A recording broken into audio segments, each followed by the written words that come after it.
김치값 10만 원이면 됐죠? 그 말이 제 가슴을 이렇게 무너뜨릴 줄은 정말 몰랐습니다. 35년 동안 매 겨울마다 가족을 위해 허리를 굽혀 김장을 해왔습니다. 배추 한 장, 양념 한 숟갈에도 우리 애들 올겨울 따뜻하게 먹여야지라는 마음을 담아왔죠. 그런데 올해는 달랐습니다. 올해도 언제나처럼 김치가 다 완성되자마자 나타난 며느리. 그리고 휴대폰 화면을 내밀며 건넨 한마디. 어머니, 김치값 10만 원 보내드렸어요. 그 순간 저는 깨달았습니다. 내가 수십 년간 쌓아온 마음의 무게가 달랑 10만 원짜리로 보는구나.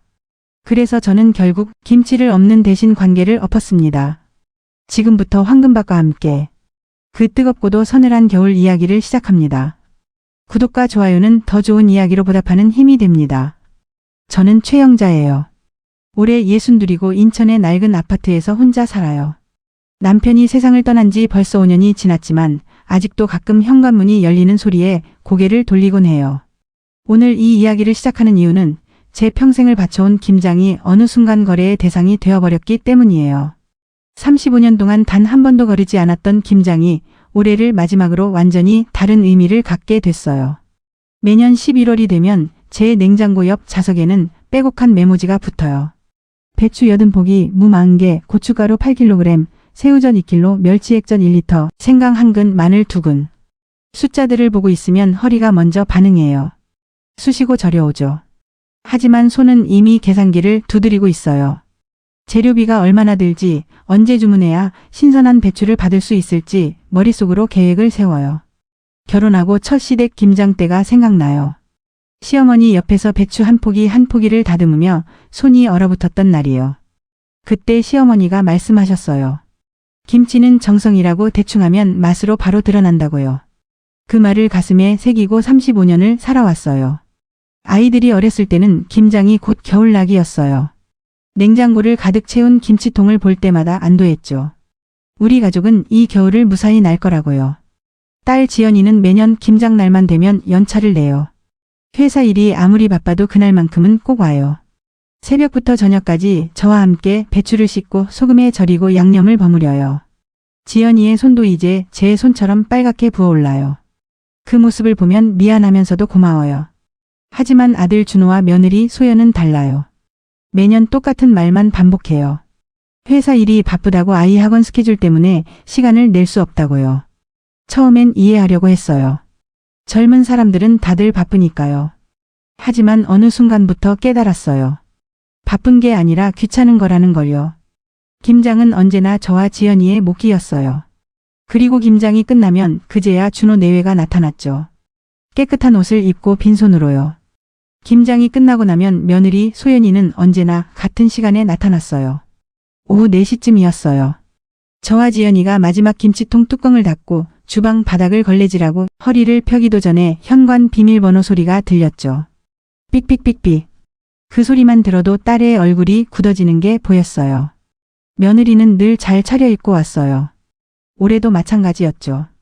베이지색 명품 코트에 하이힐을 신고 손에는 명품 가방을 들고 있었어요. 머리카락 한 올 흐트러지지 않은 모습이었어요. 저는 그 순간 저를 돌아봤어요. 양념 냄새가 밴 낡은 앞치마, 붉게 부어오른 손가락, 땀으로 찌든 머리카락. 우리는 같은 공간에 있었지만 완전히 다른 세계에서 온 사람들 같았어요. 며느리는 주방을 둘러보며 감탄하는 척했어요. 대단하시다고 어떻게 매년 이렇게 많이 담그시는지 모르겠다고요. 하지만 그 말에는 진심이 없었어요. 감탄이 아니라 관찰이었죠.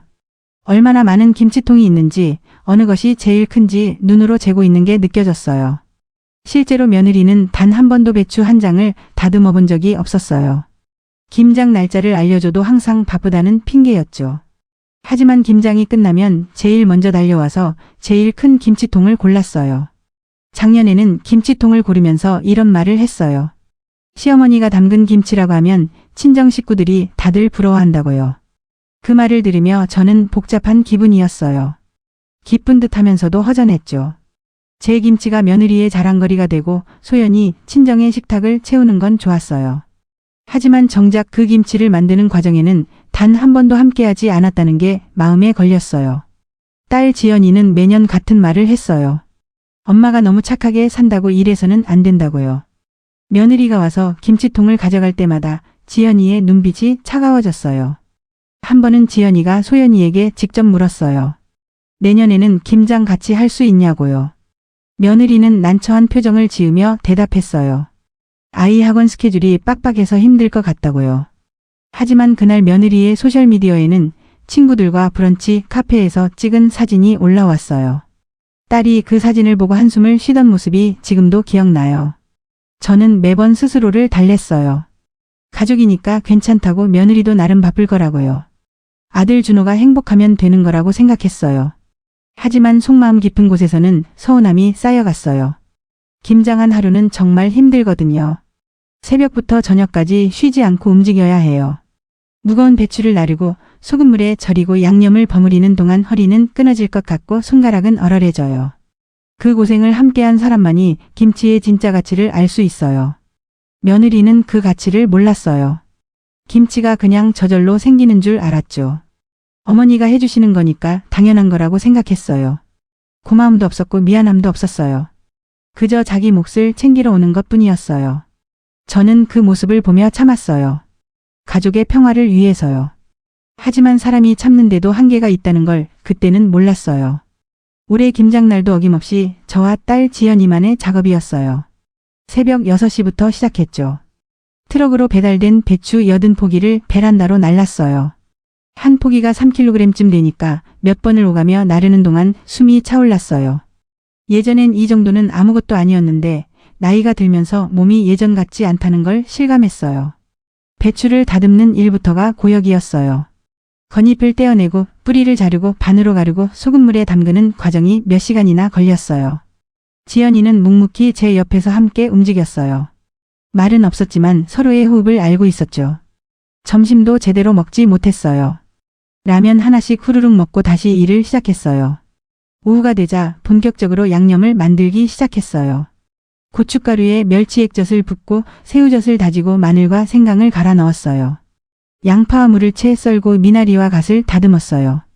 손에서 매운 기운이 올라와 눈이 따가웠어요. 고무장갑을 껴도 양념이 스며들어 손가락 끝이 화끈거렸어요.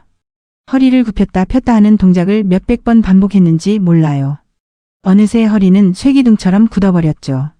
저녁 6시쯤 드디어 마지막 김치통 뚜껑을 닫았어요. 80포기의 배추가 김치통 20개에 꽉 차 있었어요. 지연이와 저는 주방 바닥에 털썩 주저앉았어요. 한마디도 하지 않았지만 서로를 보며 웃었어요. 해냈다는 안도감이었죠. 지연이가 제 어깨를 주무르며 말했어요. 엄마 고생 많았다고, 올해도 무사히 끝났다고요. 바로 그때였어요. 현관문이 열리는 소리가 들렸어요. 며느리 소연이었어요. 타이밍이 정말 기가 막혔죠. 김장이 완전히 끝난 직후에 딱 맞춰 도착한 거예요.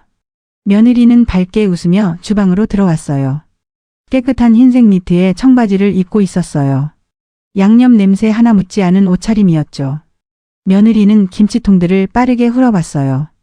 어느 게 제일 큰지, 어느 게 제일 잘 익을지 계산하는 눈빛이었어요. 그리고는 가방에서 스마트폰을 꺼내 제게 보여줬어요. 화면에는 송금 내역이 떠 있었어요. 10만 원이라는 숫자가 선명했죠. 며느리는 미소를 지으며 말했어요.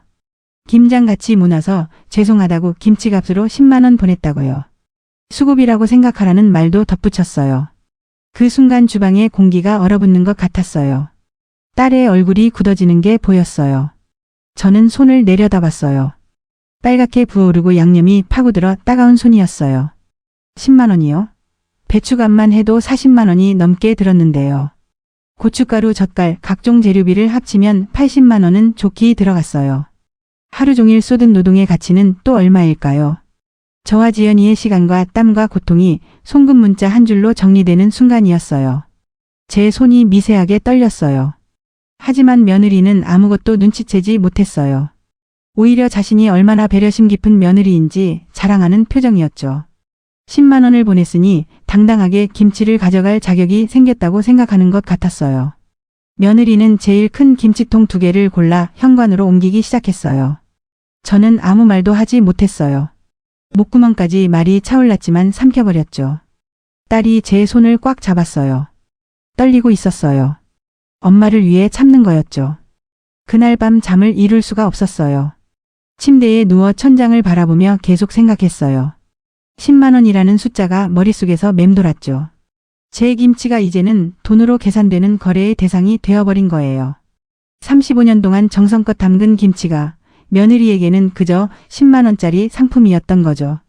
그리고 10만 원이라는 금액도 기가 찼죠. 요즘 세상 물가에 장 한 번 봐도 10만 원이 훌쩍 넘는데 세상 물정 모르는 애도 아니고 어떻게 그럴 수가 있습니까? 새벽 4시쯤 되니까 온몸이 쑤셨어요. 어제의 노동이 뼈마디마디에 남아 있었어요. 허리를 돌릴 때마다 욱신거렸고 손가락은 부어서 구부러지지도 않았어요. 거울을 보니 눈 밑에 검은 그림자가 드리워져 있었죠. 이렇게 아픈 몸으로 만든 김치를 송금 문자 하나로 가져가는 사람에게 계속 줘야 하는 걸까요? 그 생각이 가슴을 짓눌렀어요. 아침을 먹지도 못하고 하루를 보냈어요. 뭘 해도 집중이 안 됐죠. 텔레비전을 켜도 귀에 들어오지 않았어요. 점심때쯤 지연이에게서 전화가 왔어요. 괜찮으냐고 어젯밤에 잠은 잤냐고 물었어요. 저는 괜찮다고 거짓말했어요. 딸까지 걱정시키고 싶지 않았거든요. 하지만 지연이는 제 목소리만 듣고도 알았나 봐요. 저녁에 들르겠다고 했어요. 오후 2시쯤 초인종이 울렸어요. 이웃 친구 오순자였어요. 순자는 저랑 같은 아파트에서 10년 넘게 산 친구예요. 나이도 비슷하고 남편을 먼저 보낸 것도 같아서 서로 의지하며 지냈죠. 순자가 커피를 들고 왔더라고요. 같이 마시자며 웃었어요. 커피를 마시다가 결국 어제 일을 털어놨어요. 10만 원 송금 이야기를 하는데 목소리가 떨렸어요. 말을 하면서도 제가 너무 유난스러운 건 아닌가 싶었죠. 하지만 순자는 단호하게 말했어요. 그건 말이 안 된다고 며느리가 선을 넘었다고요. 그러면서 순자가 한마디 했어요. 그 김치를 며느리 말고 정말 받을 자격이 있는 사람에게 주라고요. 그 말이 제 가슴에 꽂혔어요. 받을 자격이 있는 사람이요. 저는 지금까지 한 번도 그런 생각을 해본 적이 없었어요. 김치는 당연히 가족에게 주는 거라고만 생각했죠. 하지만 가족이라는 이유만으로 아무런 노력도 없이 받아가는 게 맞는 걸까요? 순자의 말을 듣고 나니 뭔가 마음속에서 움직이는 게 느껴졌어요. 순자가 돌아간 후 저는 냉장고 앞에 한참 서 있었어요. 김치통들이 빼곡하게 쌓여 있었죠. 이 김치를 누구에게 줘야 할까요? 문득 경로당 할머니들이 생각났어요. 저보다 나이가 더 많으신 분들은 김장을 하기 힘들어하세요. 관절도 안 좋고 기력도 없으시니까요. 그분들은 김치를 사 드시거나 자식들이 보내주는 것으로 겨울을 나세요. 그리고 옆집 박씨 할머니도 떠올랐어요. 작년에 남편을 잃고 혼자 사시는데 자식들이 멀리 살아서 자주 오지 못해요. 몇 달 전에 우연히 복도에서 만났는데 많이 야위셨더라고요. 제대로 식사를 못 하신다는 게 보였어요. 그리고 아래층에 사는 혼자 사시는 할아버지도 생각났어요. 지팡이를 짚고 다니시는데 장 보러 가는 것도 힘들어 하세요. 그날 저녁 결심했어요. 김치를 나눠주기로요. 며느리 몫으로 남겨뒀던 김치통은 하나도 남겨두지 않기로 했어요. 대신 정말 필요한 사람들에게 나눠주기로 마음먹었죠. 딸 지연이가 저녁에 왔을 때 제 결심을 말했어요. 딸은 잠시 놀란 표정을 짓더니 환하게 웃었어요. 엄마가 드디어 엄마 자신을 위한 결정을 내렸다고요. 다음 날 아침부터 김치를 작은 통에 나눠 담기 시작했어요. 경로당 박씨 할머니, 아래층 할아버지, 동네 독거노인 5분께 나눠드렸어요. 현관문을 두드리고 김치통을 건넬 때마다 돌아오는 반응은 똑같았어요. 깜짝 놀라시면서 고맙다고 어쩐 일이냐고 물으셨죠. 그분들의 얼굴에 번지는 기쁨을 보는 순간 제 가슴이 따뜻해졌어요. 35년 김장을 하면서 처음 느끼는 감정이었어요. 며느리네 몫으로 남겨뒀던 김치통은 단 하나도 남기지 않았어요. 김치를 다 나눠주고 사흘이 지났어요. 그동안 마음이 편안했어요. 경로당에 갔을 때 할머니들이 김치가 정말 맛있다고 엄지를 치켜 세우셨고 박씨 할머니는 눈물까지 글썽이셨어요. 아래층 할아버지는 제 손을 꼭 잡으며 고맙다고 몇 번이나 말씀하셨죠. 그 순간들이 제게는 어떤 돈보다 소중했어요. 그런데 목요일 오후였어요. 가족 단톡방에 메시지가 올라왔어요. 며느리였어요. 어머니 김치 언제 가지러 가면 되냐는 내용이었죠. 마치 당연히 자기 몫이 준비되어 있을 거라고 생각하는 말투였어요. 저는 핸드폰을 들고 한참 화면을 바라봤어요. 손가락이 떨렸지만 또박또박 답장을 썼어요. 올해 김치는 다 나눠줬다고요. 단톡방이 조용해졌어요. 몇 분 동안 아무도 답장을 하지 않았죠. 그러다 아들 준호에게서 전화가 왔어요. 당황한 목소리로 물었어요. 엄마 무슨 일 있냐고, 왜 김치를 다 나눠줬냐고요. 저는 담담하게 대답했어요. 정말 필요한 분들께 드렸다고, 올해는 너희 몫이 없다고요. 아들은 잠시 말을 잇지 못하다가 알겠다고 했어요. 목소리에 불만이 묻어 있었지만 더 이상 묻지 않았어요.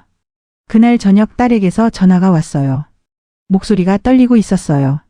언니가 뭔가 보여줄 게 있다며 지금 당장 만나자고 했어요. 불안한 예감이 들었지만 저는 바로 나갔어요. 근처 카페에서 만난 딸의 표정은 창백했어요. 말없이 핸드폰을 제게 건넸죠. 화면에는 며느리가 지연이에게 보낸 개인 메시지가 떠 있었어요.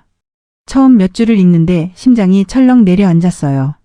며느리는 지연이에게 이렇게 썼더라고요. 요즘 어머니 감정 기복이 너무 심하다고, 김치를 갑자기 다 나눠준다는 게 정상적인 행동이 아니라고요. 그리고 이어지는 문장은 더 충격적이었어요. 솔직히 정신적으로 걱정된다고 아들 준호랑 얘기해서 재산 정리 전에 대비를 해야 할 것 같다고요. 글자 하나하나가 칼날처럼 제 가슴을 찔렀어요. 제가 평생을 바쳐 가족을 돌본 게 이제는 정신이 이상한 노인으로 취급받는 순간이었어요. 김치를 나눠준 것이 문제가 아니었어요. 며느리가 진짜 걱정한 건 김치가 아니라 제 재산이었던 거죠. 혹시 제가 정신이 온전하지 못해서 재산을 엉뚱한 곳에 쓸까봐 두려웠던 거예요. 며느리한테 김장한 김치 주지 않았다고 저는 곧바로 치매 걸린 사람이 돼버린 거죠. 어이가 없어 헛웃음이 나오더라고요. 저는 핸드폰을 놓을 수가 없었어요. 그 메시지를 몇 번이나 다시 읽었어요. 읽을수록 분노보다는 슬픔이 밀려왔어요. 이게 며느리가 시어머니를 대하는 방식인가요? 30년 넘게 명절 음식을 해주고 아이들 돌봐주고 김장을 해준 시어머니에게 할 말이 이건가요? 저는 단 한 번도 아들 내외에게 용돈을 받은 적이 없어요. 제 집도 제 예금도 제가 평생 모은 거예요. 남편과 함께 벌고 모은 돈이죠. 딸 지연이가 제 손을 잡았어요. 엄마 괜찮냐고 물었지만 저는 대답할 수가 없었어요. 괜찮지 않았거든요. 가슴이 너무 아팠어요. 며느리가 저를 치매 환자로 취급하고 제 재산을 노리고 있다는 사실이 믿기지 않았어요. 아니, 믿고 싶지 않았어요. 카페에서 나와 집으로 돌아오는 길에 온갖 생각이 머릿속을 스쳤어요. 아들 준호는 이 사실을 알고 있을까요? 아들도 며느리와 같은 생각일까요? 제가 늙었다고 이제 쓸모없다고 생각하는 걸까요? 현관문을 열고 텅 빈 집에 들어서니 외로움이 밀려왔어요. 거실에 홀로 앉아 어둠 속에서 한참을 울었어요. 그날 밤 결심했어요. 더 이상 당하고만 살 수 없다고요. 제 인생은 제가 지켜야 한다고요. 김치를 나눠준 것은 제정신으로 내린 결정이에요. 오히려 그 어느 때보다 또렷한 정신으로 선택한 거예요. 이제는 제 재산도 제 삶도 제가 원하는 대로 살아가겠다고 다짐했어요. 며느리가 그토록 걱정하는 그 재산을 정말로 제 뜻대로 정리할 때가 온 거예요. 다음 날 아침 딸이 집으로 왔어요. 어젯밤 제대로 잠을 못 잤는지 눈이 부어 있었어요. 지연이는 제 손을 잡으며 말했어요. 엄마가 결정할 시간이라고 더 이상 망설이지 말라고요. 그리고는 변호사 사무실 예약을 해뒀다고 했어요. 오늘 오후 2시에 상담이 잡혀 있다고요. 저는 고개를 끄덕였어요. 사실 어젯밤부터 이미 마음을 정했었거든요. 제 재산을 어떻게 할지, 누구에게 물려줄지는 제가 결정해야 해요. 며느리가 제 정신 상태를 걱정한다면서 재산 정리를 운운했지만 정작 제 정신은 그 어느 때보다 또렷했어요. 이제야 진짜로 깨어난 기분이었죠. 변호사 사무실은 강남에 있었어요.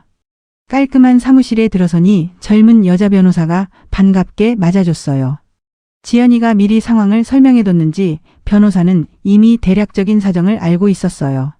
차분한 목소리로 제 이야기를 들어줬죠. 저는 처음부터 차근차근 설명했어요.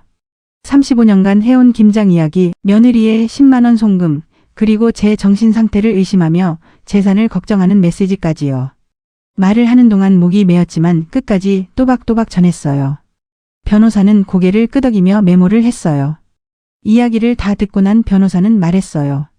생전 증여를 고려해보라고요. 어머님을 실제로 돌본 분에게 재산이 가는 게 맞다고 했어요. 법적으로도 전혀 문제가 없다고요.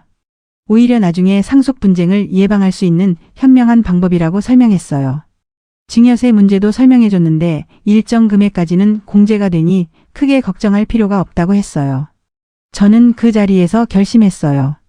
제 집과 예금, 모든 재산을 딸 지연이에게 증여하기로요. 아들에게는 미안한 마음이 들었어요. 하지만 제가 아플 때 병원에 데려간 사람은 딸 지연이었어요. 명절마다 새벽부터 와서 음식을 준비한 사람도 지연이었고요. 김장을 함께한 것도, 제 허리 아플 때 파스를 붙여준 것도, 외로울 때 전화해서 위로해준 것도 모두 지연이었어요. 아들 준호는 결혼하고 나서 점점 멀어졌어요. 며느리 눈치를 보느라 엄마한테 소홀해졌죠.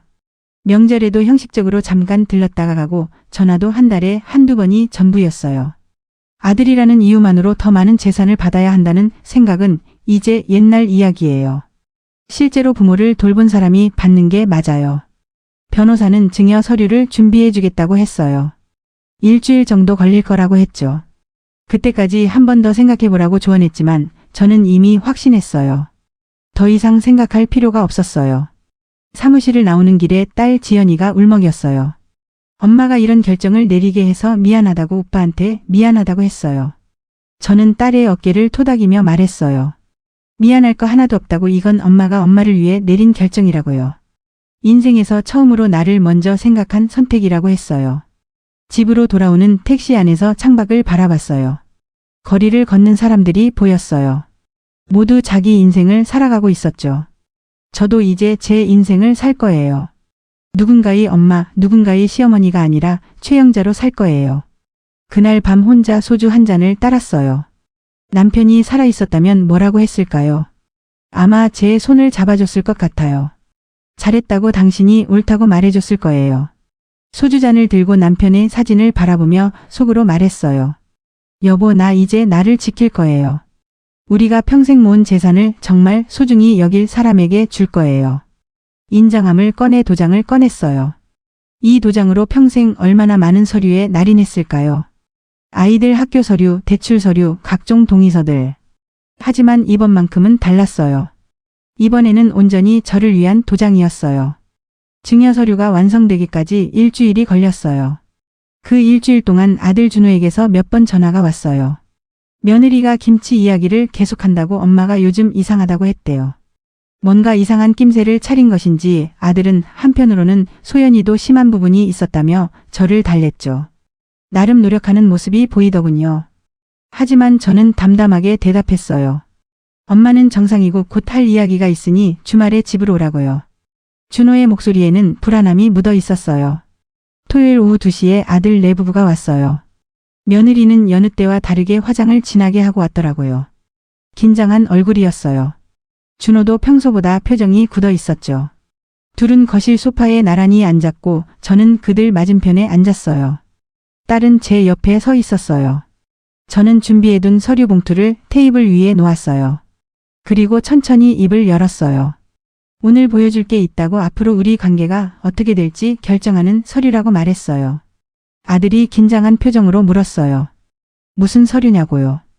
저는 봉투에서 증여 계약서를 꺼냈어요. 그리고 또박또박 설명했어요. 이 집과 제 모든 예금을 지연이에게 증여했다고요. 법적으로 모든 절차가 끝났고 이제 이 집의 주인은 지연이라고 말했어요. 아들의 얼굴이 하얗게 변했어요. 며느리는 입을 떡 벌린 채 서류를 빤히 쳐다봤죠. 며느리가 떨리는 목소리로 말했어요. 너무하신다고, 어떻게 이럴 수 있냐고요.